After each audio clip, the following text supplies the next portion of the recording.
Good evening and welcome. I'm Heather Stewart. I'm the Guardian's political editor and your host this evening for this little romp through what's been a pretty miserable year in Westminster in many ways. But I think if there were anyone, it would be good to have take us through it. It's our panel tonight.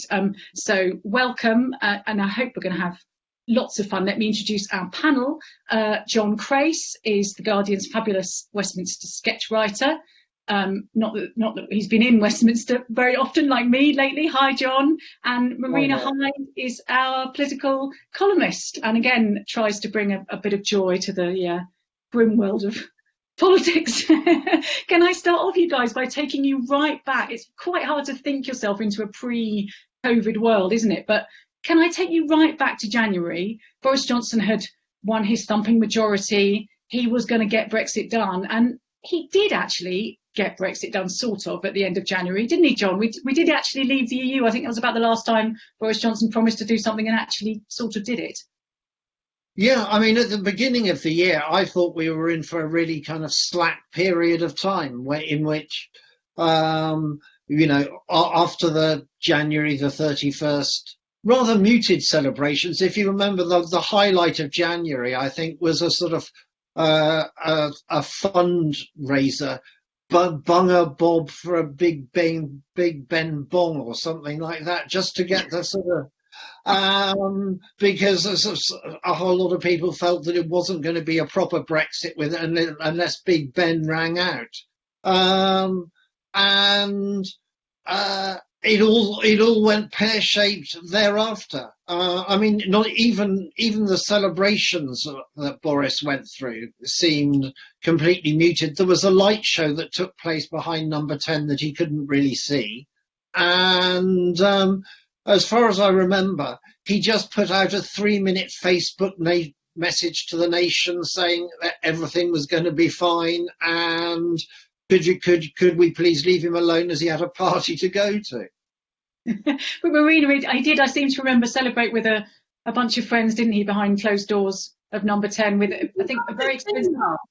He's got this personal photographer, hasn't he? Yes, that's right. Personal photographer, and they're always in that same little room, looking like they're having the world's most terrible party ever. I mean, I've got to rewind you back a bit, Heather, because maybe I've got this wrong. I feel like, is Brexit done? I feel like I'm still hearing the odd thing about it. I'm sort of catching up on tape delay, but is it done? I've right this week. I feel I've heard the odd thing about it. Somebody was reminding me that at one of the campaign events during the general election, somebody actually asked Boris, what are you going to say to the public when people are still having to read about Brexit in the news next year? And of course he completely brushed it aside, wasn't going to happen, absolutely fine. But once he got out of the way, John, he sort of readied himself for what was supposed to be a glorious year, wasn't it? He was going to level us up. He was going to unleash Britain's potential, I think, and really, it was a very short period, wasn't it, before he started having to manage this awful pandemic, and started off very much by telling him it was all going to be absolutely fine, which is his approach to everything. Yeah, well, I mean, to slightly rewind back to Marina's point about Brexit, I mean, only this morning I found myself sketching. I was back sketching Brexit yet again.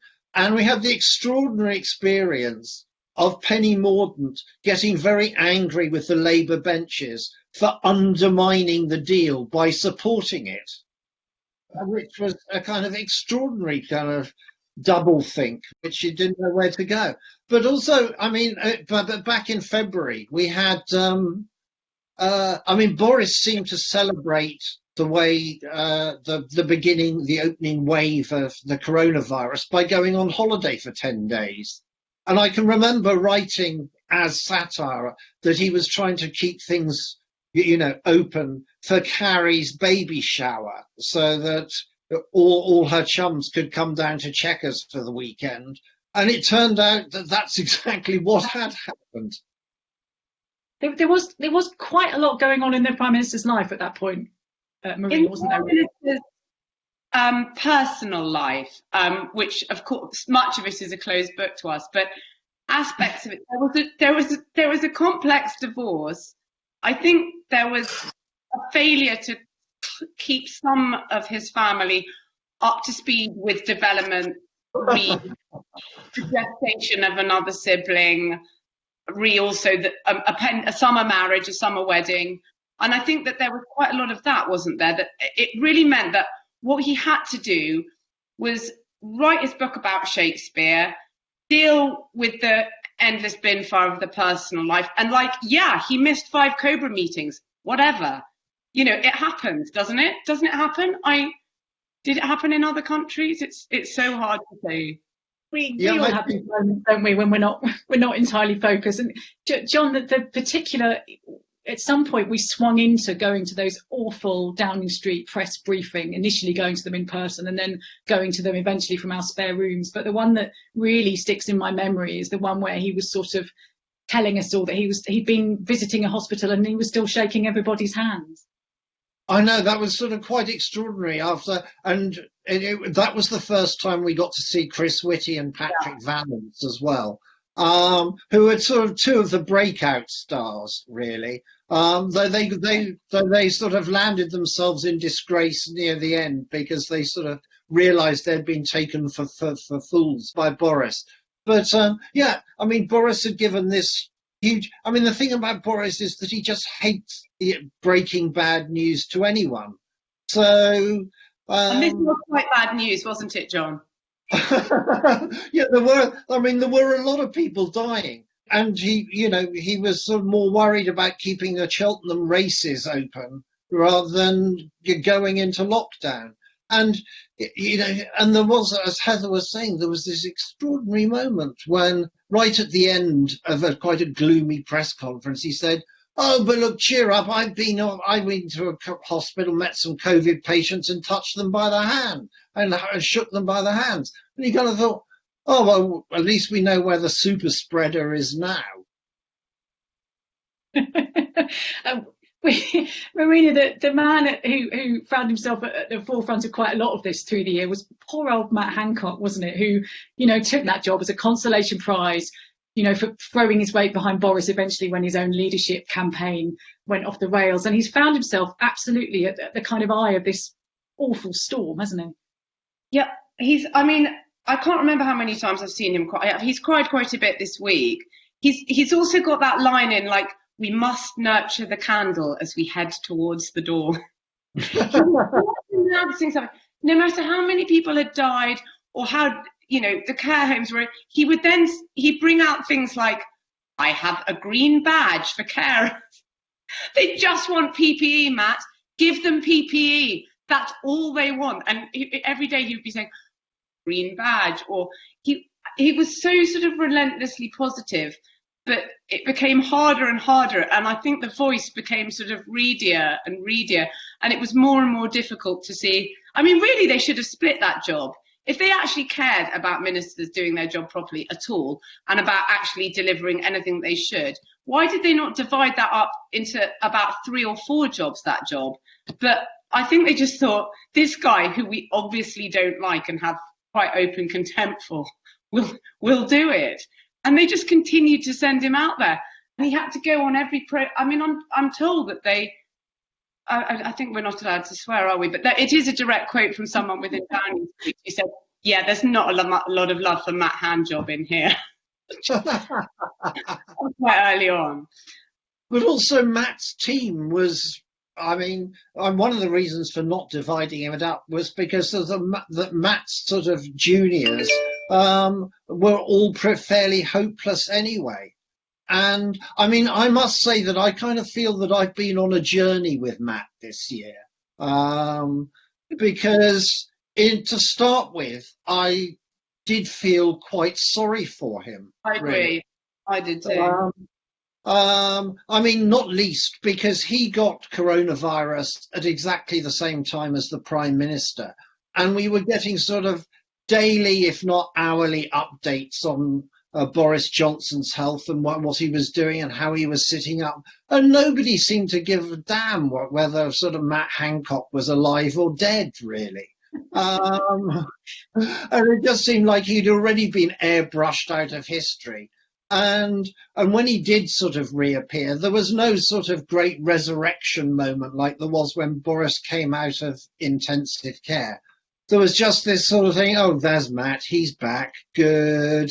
And, Because and immediately announced the 100,000 tests a day.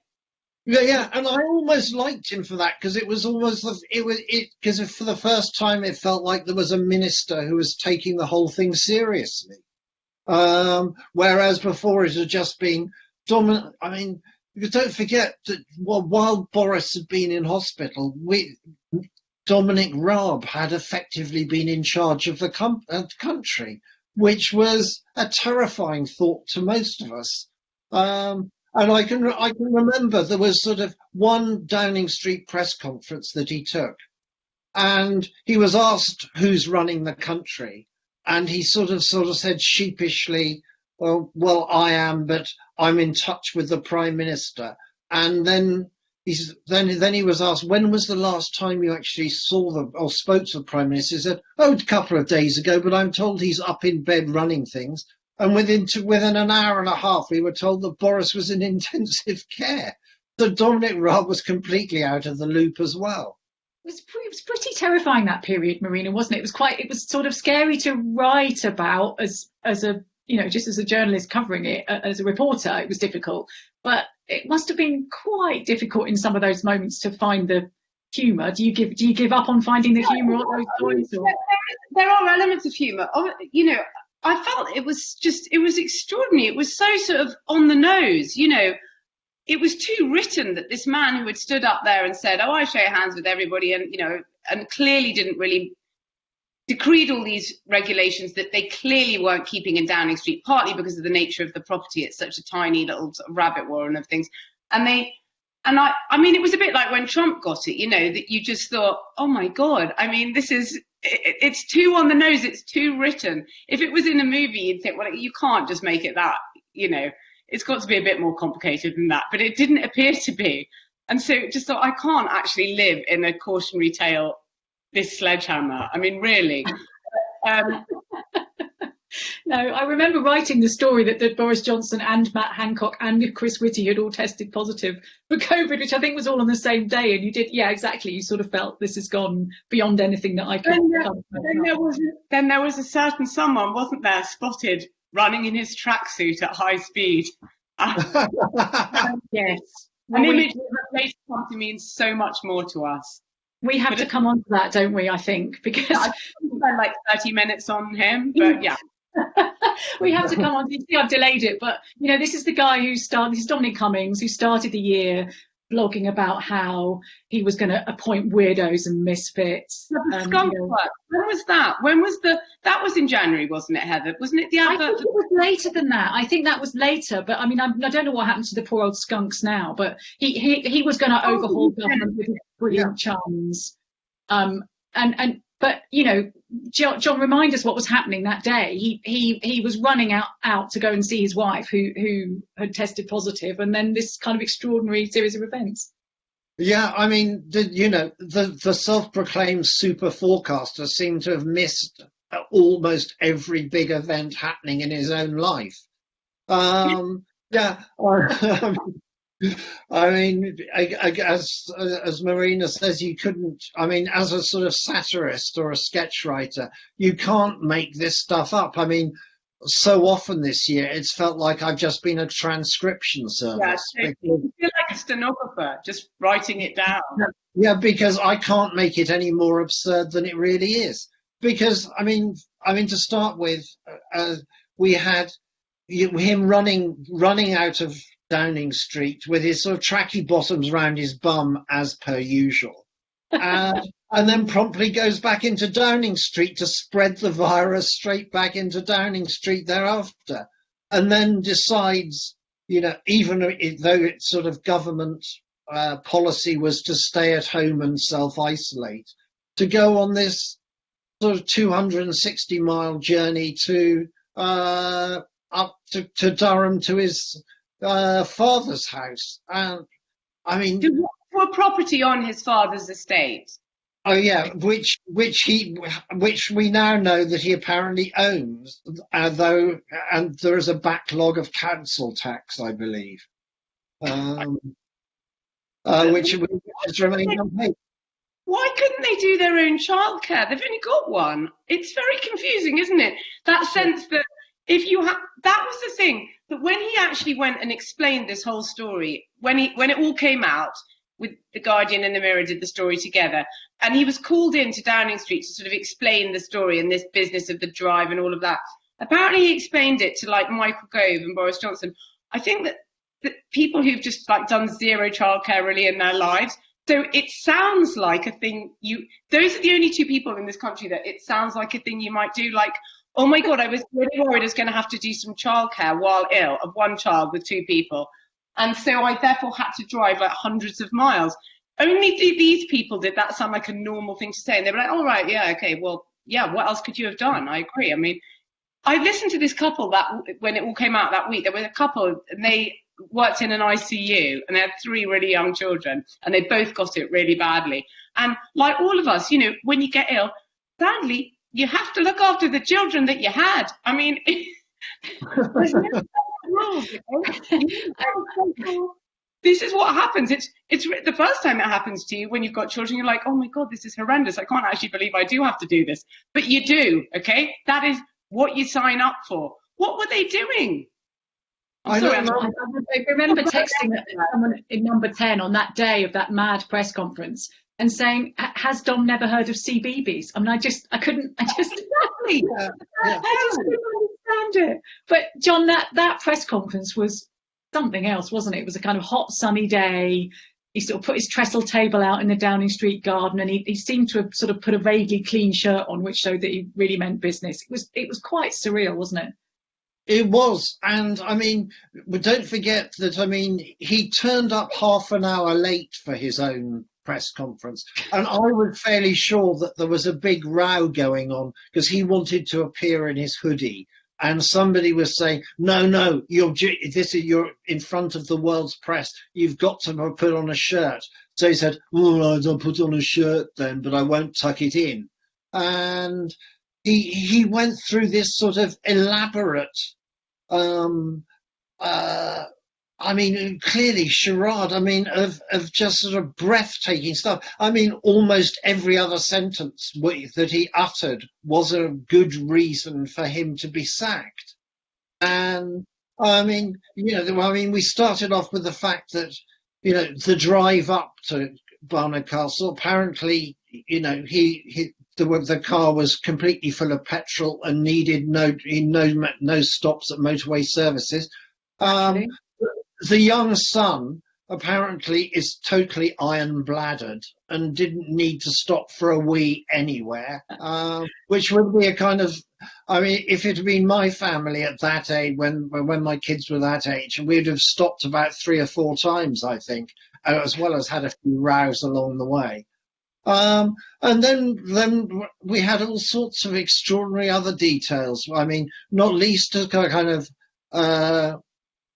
a visit to the local A&E department, which seemed, I mean, that wasn't supposed to be in the regs either. And then this drive to Barnard Castle to just test to see if his eyes were fit enough to drive home the next day. I mean, what kind of person sort of goes on a drive to see if they're fit? I mean, you know, you get the feeling that sort of Dom had a bad feeling about things and had knocked over a few pedestrians the previous day and wanted to make sure if actually everything was going to be all right now. It was. I cannot believe sitting at that little table, looking like the teacher that none of the weird sex case geography teacher that none of the parents want to go and see at the parents' meeting because they just know they don't want to find out what happens in the lessons. I can't believe that we sat there and listened to someone tell the whole country that he'd driven somewhere to test his eyesight. I mean, I used to work on the diary in the Guardian, and if we had still had the diary, I would have. There is no greater journalistic skill than just total pettiness. I would have spent the next however many weeks ringing every single car insurance company in this country and saying, like, could you put on a statement that you would never insure? I would make sure he never had car insurance again. Would you put on a statement that you would never insure someone who drives to test eyesight? I'd get the meerkat on it. I'd have the whole thing. Okay, this is how could that possibly have been said out loud by an adult human male? Okay, and that we all just sat there, and it was just, and then he was just allowed to carry on being effectively the Prime Minister. That is the keystone of the year. Okay, an arch shit, excuse my language, I know I'm not allowed to swear, please excuse me, with a keystone, which is that press conference right in the middle. I mean, I don't like to say gaslighting too often, but we were being completely gaslit at that moment. It was ridiculous. And then Michael Gove the next morning went on the radio and someone said to him, have you ever driven to test your eyesight? And he said, well, I have on occasion, yes. That was the extraordinary thing, was it? I mean, wasn't it? I mean, John, what did it tell us about Boris Johnson? I mean, and his cabinet, in fact, but what did it tell us about Boris Johnson? That he accepted this explanation as completely and utterly reasonable, or he knew it was absolute nonsense, but he felt that Dominic Cummings was sufficiently important to him to be kept on. It was pretty extraordinary, wasn't it? Yeah, I mean, it was. It showed us who was really in charge in number 10, basically. And, it wasn't Boris. Marina mentioned sort of Michael Gove. I mean, the next day, also Matt Hancock was out there saying, oh, he was just doing what any loving, reasonable father would have done. And you kind of think, no, he wouldn't. The whole of the rest of the country has been obeying completely different set of rules that have been, set out by Chris Whitty and Patrick Vallance. And we're all getting mugged off here. And I think at that moment, Boris is, I think that's a moment when he started to lose some of his own Tory party, actually. All the ones that sort of had said, yes, he's got us an 80-seat majority. He's the DB. He's going to be the person to see us through. I think a lot of MPs at that point did start to think, Christ, we've actually bought a duffer here. Yeah, but their inboxes were just full that whole weekend of people absolutely losing their minds about it. People were so angry about it. It was funny, I went on a walk that Sunday morning, and if you put it in a movie, you couldn't have it, because every single person that you passed was talking about it. I mean, everybody was talking about it. It was a subject that didn't matter. You could just, everyone you walked past, people were just saying, you could hear that this was the conversation they were having. It was ridiculous.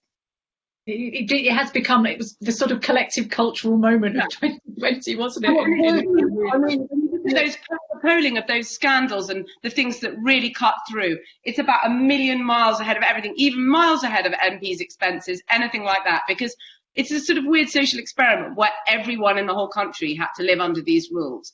And in things like MPs' expenses, I don't think, half the country wasn't paying attention to politics actually anywhere at that point. So it's not such a big cut through. But this, everybody was living under these rules. And to find out that the guy who's making them is doing this, what a joke. I know. And the weird thing is that in a sort of press release this week, it turns out that the Barnard Castle gag is the #1 gag in the Christmas crackers this year. It brought everyone together. I'm not surprised. Listen, we should probably move on to some questions in a minute. There were two more things I wanted to remind you of. One was Gavin Williamson, and I don't know what's happened to Gavin Williamson actually in the last few months, but Gavin Williamson and his A-levels crisis. John, I did feel for those poor kids who already had a horrendous year and then had to face Gavin Williamson telling them their A-level results were absolutely fine until they weren't absolutely fine. I mean, I think we still have to accept that Gavin Williamson's finest moment came in 2006 at the St Albans Travelodge when he won Fireplace Salesman of the Year, and that actually his career has been on a downward spiral ever since. It was extraordinary. Gavin, the schools, when the shutdown happened on March the 23rd and the schools shut, Gavin had one job only. They had two. One was to get the kids back to school at some point, or to work out how that was going to happen. He couldn't even manage that because because the kids went back to school, and he suddenly realised that you couldn't fit 30 kids into the school and under social distancing. So he had a mini meltdown over that. And then, there was the as you say, the exam stuff. I mean, a week or two earlier, the Scots had got themselves into a terrible mess over their exam results, and you would have thought that Gavin would have had a double take maybe and think, actually, yes, there is a problem here with grades, and we've got to do something. But he just ploughed on anyway and kept until there was yet another U-turn. I mean, I've kind of lost. I did a rough guess of how many U-turns the government have done this year, and I mean, when I got to double figures, I just stopped. Which is strange, because these people were so good at politics, Marina, weren't they? That was what we were told. These Vote Leave guys, they got the majority. They're really, really good at politics. Those guys, that was, yes, because the Vote Leave guys. I never know. I only know their nicknames: Kano, Rockstar, Gaza. The whole idea of their Downing Street. Did Dominic Cummings have a nickname? Apart from ones that we just Dom, I think. Yeah, I think it was just too important. Yeah, he was just too important. Yeah, I mean, they were incredibly bad. They had so much warning. Even things like with the Marcus Rashford, with the deals, where it was really obvious, even the first time round, that they were going to have to U-turn. The second time round, it's like, guys, this is. I mean, you've seen this movie. It ends badly for you. It was 2 months ago. They did the same thing all over again. I mean, they are genuinely excruciatingly useless, but they were shocked by everything, like Dido Harding being shocked that September would be a busy month. She's another person who's disappeared. She's constantly in self-isolation. She had to self-isolate the other week. I was like, she's been self-isolated since bloody March. Where is she? You never see her. Yeah, and also, I mean, Boris Johnson mentioned her every 5 minutes, but it was Dido this and Dido that, wasn't it? But we seem to have heard a bit less about her, I would say, in recent weeks. Yeah, I've taken to calling her typhoid Dido, because literally she makes everybody ill. The other thing I wanted to mention before we pass on to the many excellent questions was another cabinet minister who's not had a brilliant year, I would say, which is Priti Patel, Marina. I mean, there was a long period for weeks and weeks and weeks where we constantly asked at the lobby briefing, is there any update on the Priti Patel bullying report? Well, we got it eventually, didn't we? But it went on forever. I mean, it was obviously only going to be one answer. It's one of those, unfortunately, it was like 3 departments. There were people so many people on the record, but I don't think they ever spoke to the permanent secretary. I don't think the inquiry, which actually found her guilty, ever even spoke to the permanent secretary who she'd forced out. I mean, it's a real like former Soho Vice Squad. Everyone, when they do one of the Soho Vice Squad of the 1960s, it's like, I don't think anything's really getting investigated here. But she's completely got away with it. But she gives them something that they can't get elsewhere, they think, so they don't mind it.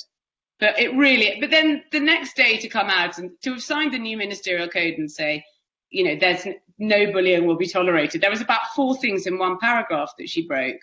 And then he came out the next day and said, I will not tolerate bullying. And yes, I think you will. Yeah, he loathes bullying, his new spokeswoman said. This decision was announced in the period of sort of Boris Johnson 2.0, while Dominic Cummings and Lee Kane have gone, with the new fresh-faced Liberal Boris. Isn't it, that new period, Heather? Well, I was going to ask you whether you noticed any difference. John, have you noticed any difference? Not in competence. I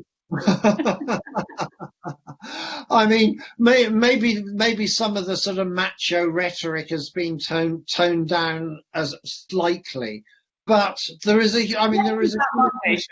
Let's see about Monday about the rhetoric. Yeah. Let's see where we go with the Brexit deal and see what their rhetoric is like on Monday.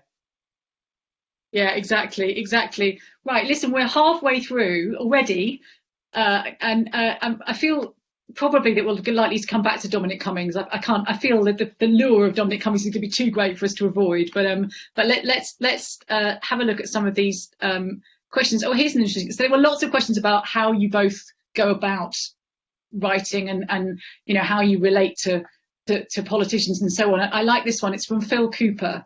I'm intrigued to know if you ever get a reaction or a response from the politicians that you write about. Do you get Christmas cards or even brown envelopes? He says, in fact, well, I'm not quite sure who would give either of you a brown envelope, but I'd like one. Put it out. Yeah, Marina, do you get Christmas cards? Do you get like, invites to lunch? Do you get brickbats? No, we don't socialise. No, I know I've never like spent any. I don't really have that sort of a like. I don't go out with. I don't know or go out or spend any time. I'm really like a blogger. I don't really spend any time with any politicians. There was the Guardian's former theatre critic a long time ago. Neville Cardus once said, "No, I can't meet any of them. It would dilute the purity of my hatred." Completely like that, because I don't despise all of them at all, but I do think it makes it really difficult and there were, particularly in the new Labour years, there were really close relationships between lots of journalists, and they knew each other socially, and they went out to dinner with these people, and I never, well, I certainly wouldn't have been asked, but I just never was like that. I really think that is, if you're doing my job, I just think you do pull your punches. You just think, oh, it's a bit awkward because I vaguely know this person or anything like that. So I just think it's a complete no-no. Also, as I said, I don't really like any of them, so it's not a great laugh. John, do you get nice little notes? I can't say I do. I mean, though there is, I mean, the thing about being a sketch writer is that if you're rude about one politician, you're automatically making 649 other MPs really happy, because secretly they're all sort of narcissists who kind of loathe each other, really, and sort of and one politician's failure is their success. Though I did, much to my surprise, every year that when Theresa May was Prime Minister, I would get a Christmas card from her. Aww. And I kind of thought, I've been calling you the Maybot, and are completely kind of useless. And yet you're sending me a Christmas card. I mean, I didn't send her one. I thought, Orson Welles used to always greet. There was a theatre critic for the New York Daily News who used to write the most awful things about anything Orson Welles ever did. And Orson Welles said, every time I saw him, I used to greet him like he was my oldest friend. That way he'd never think I'd written a single word.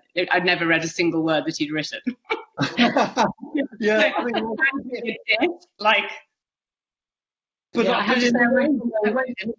in a way, though, I do miss Theresa May, because, I mean, although she was useless, there was an integrity in her incompetence, I feel. And now we kind of feel like we're in a sort of bandit land where everything is amoral and anything is literally up for grabs. I mean, we've had, just with Priti Patel being exonerated from bullying just because Boris happens to want her. I mean, it's all nuts. Yeah, I feel weirdly nostalgic for Theresa May, I have to say, just a bit. I'm not sure I'd ever thought that I would ever say that. But here's another nice one, John, from another John Dumbleton. Follows on quite nicely from that. Is there anyone in Parliament that John respects? Tell us someone that you're quite impressed by. There must be someone. God, it's so hard. I mean, I don't think that Keir Starmer has done a lot wrong since he's been leader of the Labour Party. There has been sort of not some kind of pleasure in seeing Labour having a leader who can engage with Boris Johnson, rather, because with Jeremy Corbyn you did often feel that he had his 6 questions, he was reading them out, and he couldn't respond to anything. Whereas Keir Starmer, I mean, there is something slightly kind of wooden about him, but right now, wooden. Yeah. I mean, I would settle for sort of wooden and competent now. I mean, that is the sort of new benchmark of of competence in government, I think. We've all adjusted our expectations quite Yeah. significantly over the last 4.5 years, haven't we? Yeah. Yeah, I was mean, going to say, it's feel like the times, isn't it? Housebroken? Could they be housebroken? That would be nice. If they didn't actually like pee on the rug and stuff, that would be good. If they didn't, yes, I think we've all brought down our expectations quite significantly. Although I must say that Keir Starmer doesn't set my world on fire. But then Johnson literally sets the world on fire. So yeah. Almost literally. Don't write in. Yeah. I mean, Keir Starmer is the fire extinguisher, I think. Yeah, maybe that's true. Political fire extinguisher. Maybe that's right for the times. Here's another one. We talked quite a bit about Cummings already, but it's sort of irresistible subject. This is from Steve Burbeck. How different do you think it would have been if Dominic Cummings wasn't there? I guess Marina will get to see a bit, won't we? Because we'll get to see the real Boris now. But do you think things would have been much different? Yes, I think they would have been quite. I don't think they would have been in terms of the pandemic response particularly, but I think that maybe we would be doing something. I think maybe we would have been doing something slightly different on Brexit. I sort of feel like Johnson, breaking news, everybody, because I know you tune into this for the real political insights. I don't think he's a detailed guy. So I think he didn't actually realise to some extent that people around him were kind of quite happy with no deal. I don't think actually in his heart and soul he's happy with no deal. But it's going to be quite difficult now to do. We may still get something, some skinny deal or whatever they're calling it. But I think it's going to be quite difficult now. They've promised too many people different things. And I think that belatedly he's realised. So I think on that front, yes, it might be different. I don't think that we would have been any more competent or shockingly even less competent on the pandemic response, although it's pretty difficult to measure that sort of thing. I don't, and given that those were the only two things really that we ever got to see this year, he just picked a fight with everybody for no reason. John, do you think that's right? Do you think it's sort of more aggressive, more combative with Dom Cummings, but we'd have ended up in a similar place probably with Johnson? I mean, I think Marina's dead right as far as the coronavirus is concerned. I mean, I think they made a whole lot of really bad calls early on and have been playing catch up ever since. I mean, there will be, the Lib Dems' one legacy, I think, of the year has been to secure a national inquiry into the coronavirus at some unstated time in the future. And, the fact that sort of the UK was so late to lock down, and sending people off into care homes from hospital without being tested. I mean, it was all basically kind of criminal negligence. And to have that we had Matt Hancock sort of going on about his world-beating app, which didn't actually work until September, and he was sort of he was trialing it in the sort of Isle of Wight. And I don't think it was a huge success there or anywhere else. So we haven't got there, but I think that Marina is also right on Brexit. I think Brexit might have been a bit different. You get the feeling that Boris's heart really isn't in it, and and in a way, he was never really in it. It was just a sort of a game to start with that he thought he would lose, but would be a way to become, up the greasy pole and to manoeuvre himself into number 10 at some point. And I mean, I think that, there was a possibility early on of, if he'd reached out to the sort of new intake of Tory MPs in 2019, and said, look, actually, we are going to have to make a few compromises to get a deal, because actually a no deal is a complete disaster. It's going to destroy sort of GDP, God knows what else. He might have got them on side, but now, that most of them, you get the impression that they almost are willing on a no deal. And it's Nobody's such... expectations have been managed at any point, and Theresa May never managed anyone's expectations.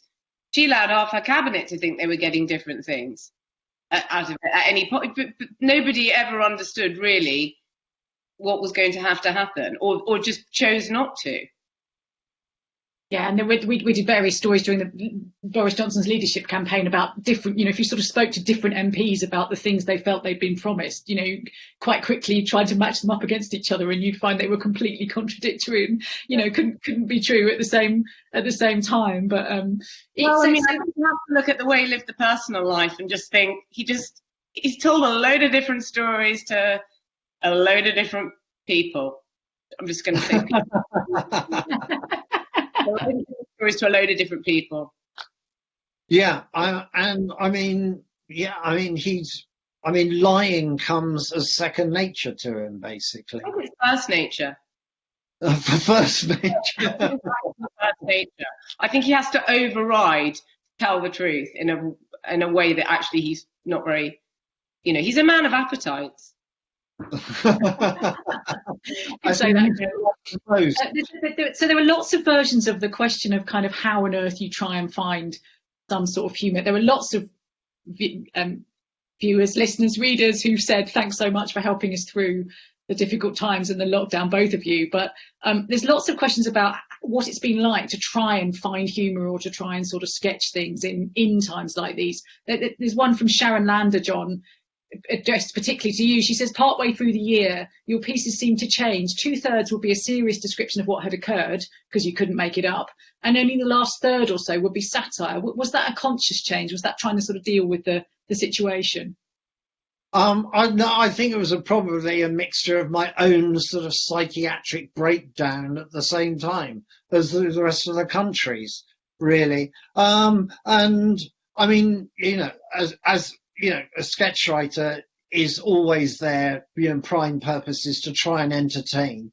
But when 60,000 people have died, it's very, very hard to go for kind of cheap gags. And I think she's right. I think the humour did become darker and darker and more absurd, and sometimes so dark that it just felt like I was merely reporting on what was happening on the day, because I couldn't make it up. There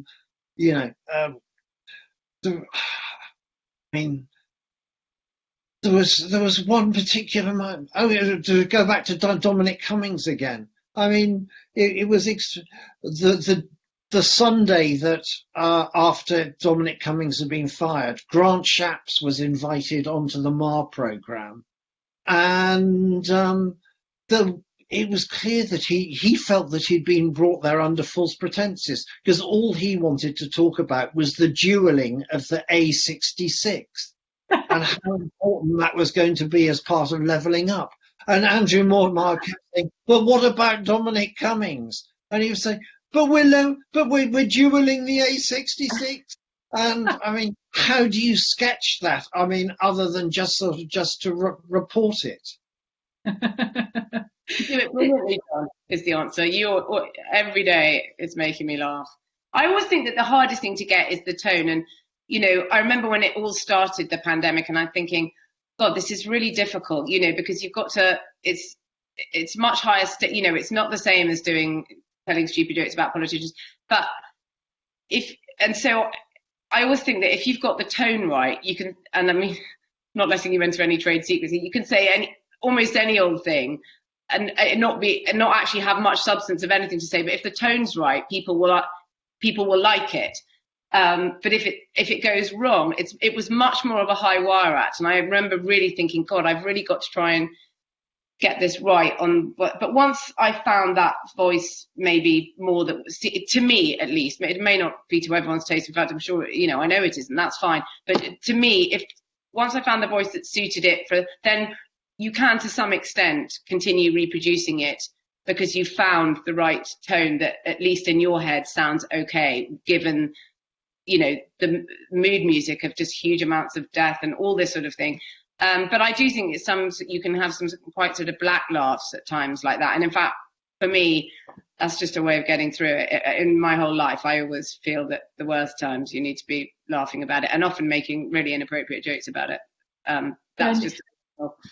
And judging by lots of the questions and comments we've had, that it's been something that readers have really has helped them through dark times as well. Definitely. Here's an almost impossible one from Sally Hearn. She says, would you both like to predict the timing and manner of Boris Johnson's exit from number 10? Oh, man. Marina, what do you think? I mean, you know, you literally might as well ask a mushroom as me. I have no idea.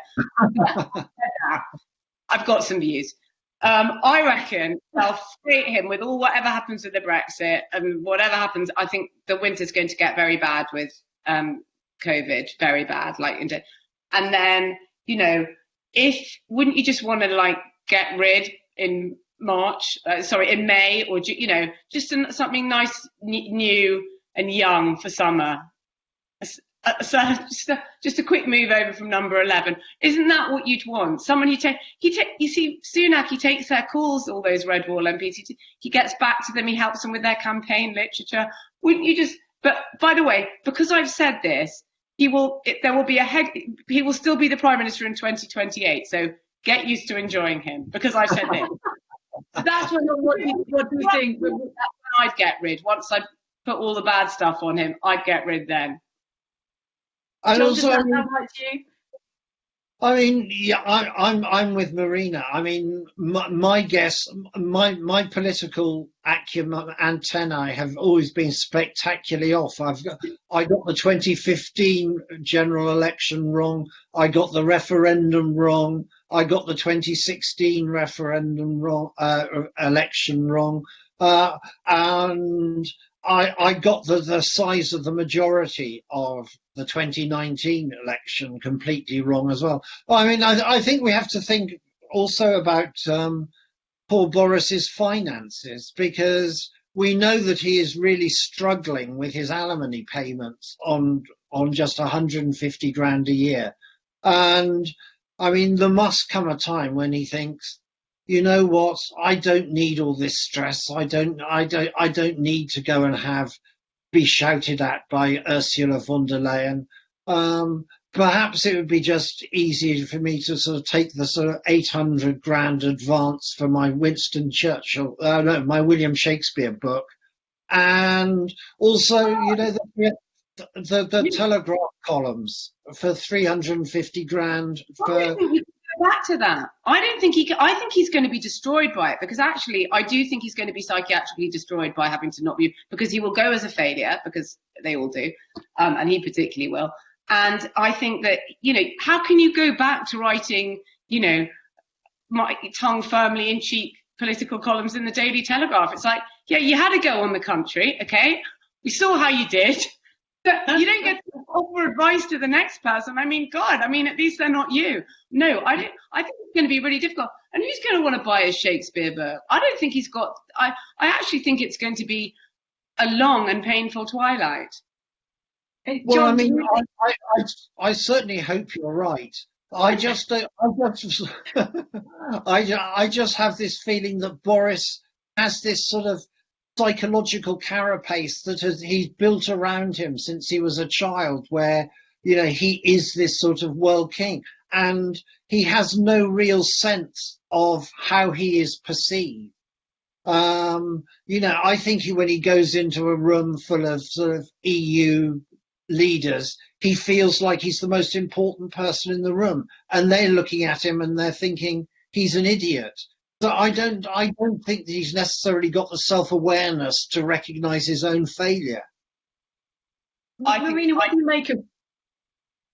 Marina, what do you make of Rishi Sunak? You're right. He seems the most likely successor, and he sort of burst onto the scene this year, hasn't he? He'd gone from being a sort of up-and-coming backbencher to, you know, suddenly got his signature on everything, and his hoodie, and his, you know, his however many £100 coffee cup. enthusiastic. He reminds me of a lot of Arsene Wenger signings, actually. Just that guy, not enough really. Not going to set the world alight, but can't do. And I think that they'll try and go for someone like that. But I think people by the end of winter will not have quite such a rosy view of him, because that ultimately he will have to take all their money away from them. John, do you think that? Do you think the architect of Eat Out to help out might not seem quite such a brilliant prospect in a few months' time? Well, I mean, Rishi has had sort of a relatively cushy introduction. I mean, this time last year he was a nobody. Sajid Javid was the Chancellor of the Exchequer, and everybody expected him to be in charge for the duration. And then Saj said no to once Boris tried to sack one of his special advisors, and Rishi got the call. And in the sort of poor old Saj, in his sort of 8 months as Chancellor, didn't get to give one budget. Rishi has given about 8 or 9 in the last 9 months. And they really like it. And I think it must be so painful for Boris Johnson, that there's just this young, I remember walking along the street just near my house, and it said when after Eat Out to Help Out, this Franco Manca, the pizza place, had put a thing outside that said Rishi too, and I thought, because they were still going to pay some of the bill for people or whatever it was. But I remember thinking, oh dear, now there's another politician that people are just using the first name for.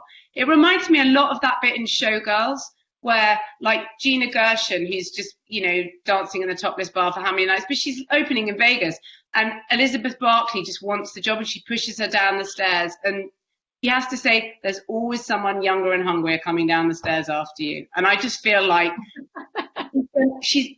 Rishi's going to push Boris down those stairs, I think. Well, I think he needs to do it quite quickly, because, I mean, there is going to come a time quite soon when Rishi is actually going to have to explain how he's going to pay for the sort of £300 billion that he's managed to borrow.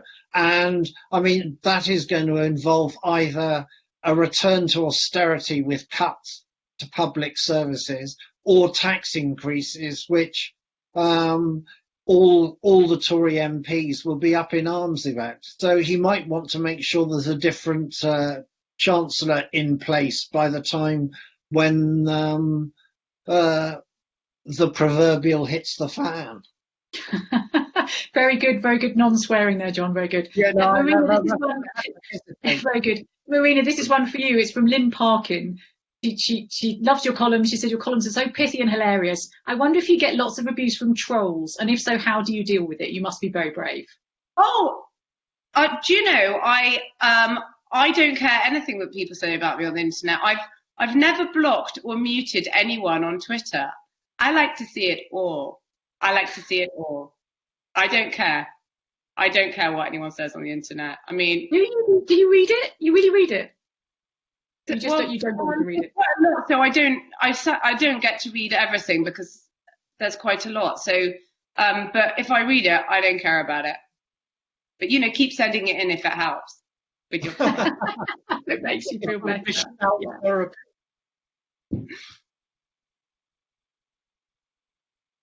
John, this must be one for you. It's probably one for both of you. In fact, there's lots of versions of this have come up. Charles Watkins wants to know: will Spurs win the Premier League this season? Oh God, this is giving me so much grief at the moment.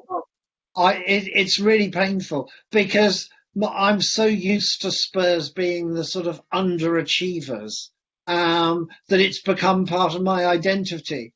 And I actually find myself in a state of vertigo now that we're sort of top of the table, but we're playing a sort of brand of football that I actually really dislike, and I'm worried that I'm about to go over to the dark side. I mean, last Sunday was the North London derby, and Spurs managed to win it 2-0. I mean, Arsenal are in, Spurs were top, Arsenal were in 15th place, and yet we managed to play the entire game with giving Arsenal about 70% possession.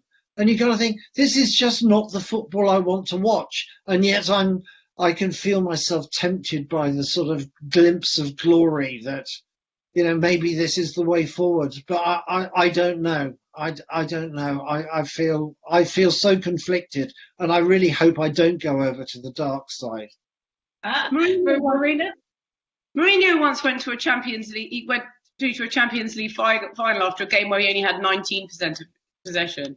There's a really good bit in the Diego Torres book about him, which explains the theory of why actually he tries to eliminate all forms of risk, and essentially having the ball is a risk. So actually, huge amounts of the game, it's quite theoretical, but it's hilarious. It's like some sort of thought experiment, but actually it's worse to have the ball. Yeah. I hardly dare to take us back to Dominic Cummings, but there are so many questions about him. I can't really. So much. Yeah, not fair not to.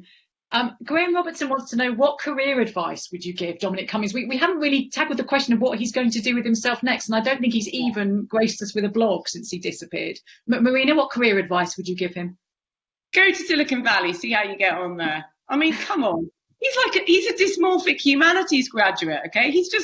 All his books are just, I honestly believe, all the books he's into things like Steve Bannon is like mad sort of things that the businessmen read in the airport, it's airport fiction, airport business books, isn't it? It's always like, Jack Welch, Beyond Fridges or something. I mean, come on. Yeah, go to Silicon Valley, see how you get on there. He'll get, I think that's such a good shout. He could go and join Steve Hilton, and they could go barefoot together and sort of on long walks and rework the kind of history of mankind. Well, Steve Hilton wouldn't get a look in Silicon Valley. He can only get a look in on Fox News. Maybe do a show on Fox News. Do a show on Fox News. That would be absolutely brilliant. He's not a natural performer, is he? Having seen the press conference. No, because he just looks like. I mean, the thing about Dom is that he can't conceal his contempt for literally everyone. I mean, even with Boris, even when he's looking at Boris Johnson, you kind of think he's looking at Boris and thinking, I'm seeing an idiot. Though, to be fair, a lot of us think that. Several people have asked a version of this one. We've only got a couple of minutes left, I'm very sad to say, but several people have, maybe this is a sort of slightly upbeat one to end on. Several people have asked versions of the question of, has any politician had a good year? Who have you thought has actually handled this terrible crisis well? And maybe the answer is absolutely no one. But Marina, has anyone had a good? Have you been impressed by anyone? Now you're asking, Heather. I have to say, it hasn't been what we call a vintage year, has it, for our political class? But I must say that I do think the calibre of so many people now in the cabinet, particularly in the cabinet, where they were chosen for loyalty as opposed to any ability to do their job at all. The calibre is so low, I don't know quite what else we expected. And it's just horrendous and tragic that the music stopped with this awful disease when people who really are deeply substandard are in all the important jobs, and they're chosen simply for their loyalty to another political project that's nothing to do with this. So, I mean, anyone operational, no, I don't think they've had a good year. Anyone at all. John? No, I'm with Marina. I literally can't think of anyone who's had a good year. I can think of one person who's had a year that has furthered his reputation, and that is Chris Grayling. Because Chris Grayling, I mean, having cost the country £3 billion over, with various sort of probation changes, ferry contracts for non-ferry, for companies with no ferries, has finally, been put to the back benches. But he was the stooge. He was the person who was meant to be the sort of the plant who was going to be the chair of the Joint Intelligence and Security Committee that was going to sort of sit on the Russia report. And Chris Grayling proved his unique art of failing by losing a rigged election. I mean, Vladimir Putin would never dream of losing a rigged election. He would make sure it happened. You know, he knows the result long before the elections happen. Poor old Chris Grayling was completely sidelined, and now has resigned from the committee because, I mean, he can't bear the shame anymore. He has to be an absolute favourite to sketch, right, John? I mean, in terms of who are the favourites? I love him. And I've also adopted a sort of soft spot for sort of Robert Honest Bob Jenrick.